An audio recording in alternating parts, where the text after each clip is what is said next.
join with the head coach of Arkansas State, Blake Anderson. If you have a question for Coach Anderson, please dial *1 on your phone at this time. Coach, while we're waiting for questions to get in the queue, would you mind starting us off with an opening statement? Sure. Just a great weekend for us. Unbelievable crowd, atmosphere on the Saturday night game. Really tough, very ugly win, but it was a win. So defense played great all night. Special teams as well, able to overcome turnovers that we had on offense, especially early, and find a way late and into overtime to make a couple plays to win a game. But just was a tremendous night and a great step for us going into open week. Thank you, Coach. Your first questions come from Matthew Roberson with the Jonesboro Sun. Please go ahead. Hey, Coach. How you doing this morning? I'm good, Matt. First couple questions just on your players of the week this week. Just your thoughts on Artez Brown and how he played and, obviously what he did for you Saturday night. Well, I was really pleased with how he responded. He gave up the deep ball early, and a lot of times, especially inexperienced guys, I think they let that bother him, and he just showed, I think, that he's a veteran and he's been there before because he played really well throughout the rest of the game, helped us in special teams tremendously all day, and so, I mean, he's been steady, but to give up a play and then come back and play as aggressively as he did, another deep ball later in the fourth quarter where they tried to go at him and he made the play on it. So, he's solid, and we kind of have to ride him because, we're thin, and so he's playing a lot of snaps and playing a lot of special teams as well. Kind of same question for Hugh Lee, him being named Defensive Player of the Week. Just your thoughts on what he did for you Saturday. Well, to me, it's amazing that he's playing as many snaps as he is because he's still not healthy. I mean, he's been hurt since the first game, and he is somehow just through pure determination just continuing to play, hoping to get him healthy this next week. But instinctively, he is in the right spot. He gets everybody else where they're supposed to be. He just always seems to find the football, and he's playing through what I would assume is a tremendous amount of pain. There's never a time that you see him on the sideline where he looks comfortable, but he just finds a way to play. And he's the heart and soul of our defense, and those guys rally around him, and he led them to what I thought was a great defensive game for us. This week come at a good time, and how do you plan to utilize the extra preparation time? Well, it comes at a great time for us. It's been probably 9-10 weeks in a row with nothing but football, if you considering camp. 2 tough road trips, and I think 3 really, really good opponents. We're beat up. We've been that way for a while. We'll get a few back, not many, but mainly even guys that are playing. A lot of them are bruised up. So we'll spend a lot of time this week just real short practices, maybe only an hour tomorrow and Wednesday. And it'll be basically good on good, just the timing and speed of the game, but that's about it, just so we don't lose our rhythm of throwing and catching, and really focus more on getting guys fresh and healthy, spend some time continuing to build our foundation in terms of conditioning. Spend afternoons, both Tuesday and Wednesday at the end of practice, and then Friday morning at the end of practice, spend with Coach Shadid and his staff just working on our conditioning, which I think was a real big factor Saturday as the game went on. I think we got better as the game went on, and I thought we picked up a step on them, and I really credit our guys' conditioning and the job that Coach Shadid and his staff have done. So that's really going to be the main focus this week, and then start on Monroe on Sunday. What's the status of Michael Gordon as you go into this week? We expect him to play. He's better. Don't know that he'll get much contact, if any, this week, considering Tuesday and Wednesday and Friday. Probably won't get any contact, but he's going to be able to go through drill work, start catching the ball and running around. I would expect that he would be full go by next Tuesday and ready to play next Saturday. Did he practice at all last week? Sparingly, just a little bit, just movement stuff, but no contact at all. Really very little change of direction. We just kind of limited him.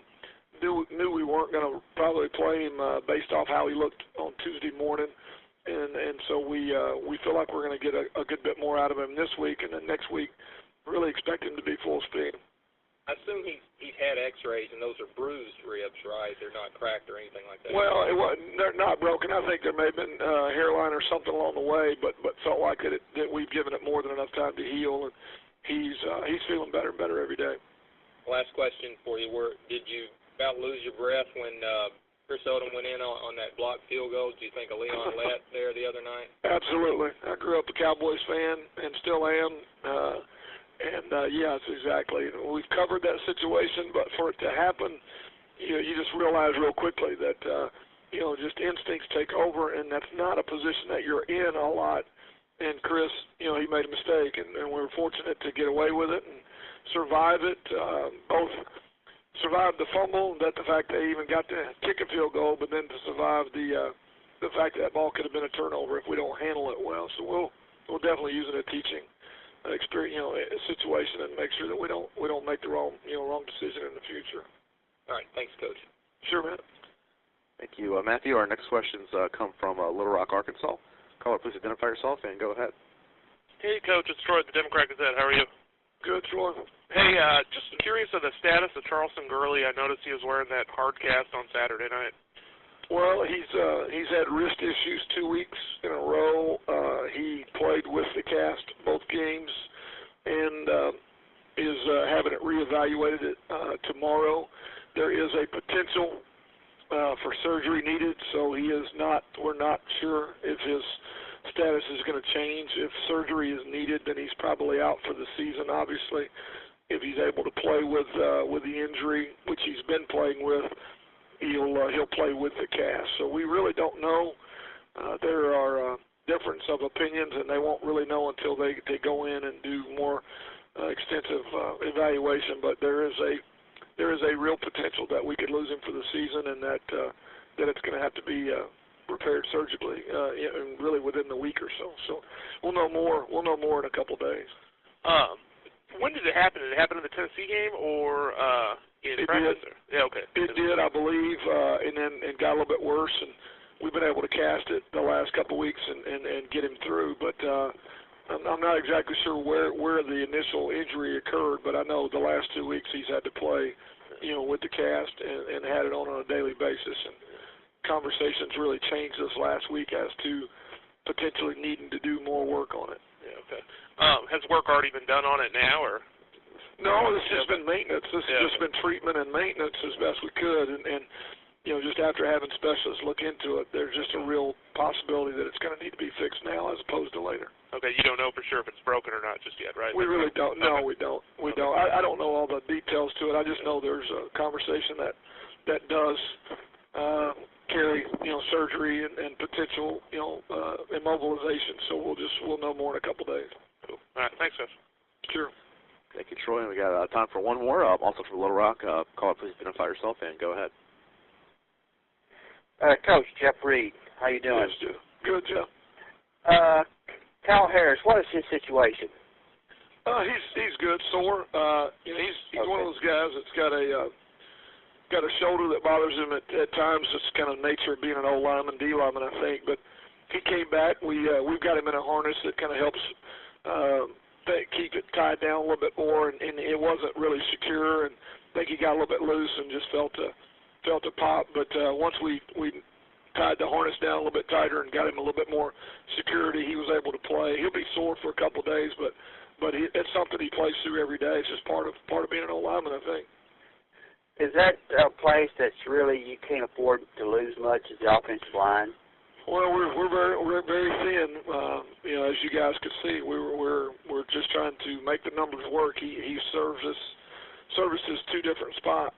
I mean, he's really the backup center and a backup tackle, and so we definitely don't need to lose him. And we were in a position the other day where two guys went down together, and that doesn't normally happen. But until we get Daniel Keith back and until we're able to recruit some depth, we're very, very thin.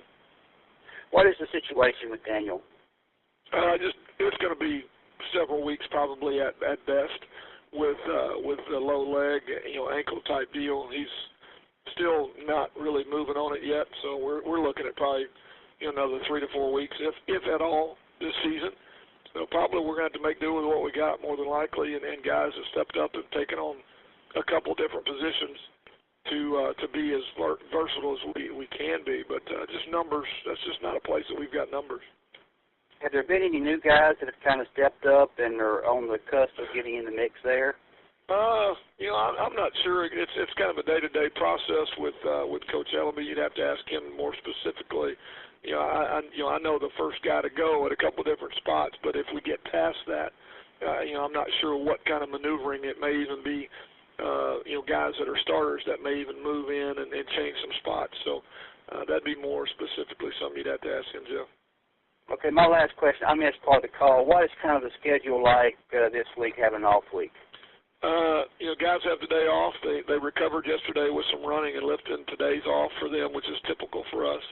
We'll go about an hour tomorrow and Wednesday with just good-on-good speed versus speed, basic throwing and catching type stuff just to keep our tempo and rhythm going.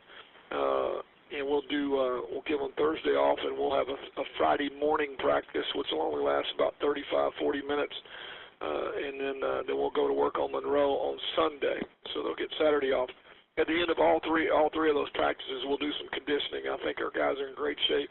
I think Coach Shadid and his crew have done a phenomenal job getting them ready, and that's been evident on film in the last few weeks.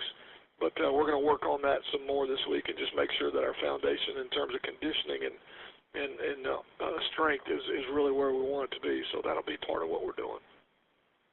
Thank you. Sure. Thank you, and thank you, Coach. That's all the time we have for you today. We do appreciate it. Thanks, guys. Thank you. Remember, we can stand by. We'll have Mark Hudspeth of UL Lafayette on shortly. Please stand by.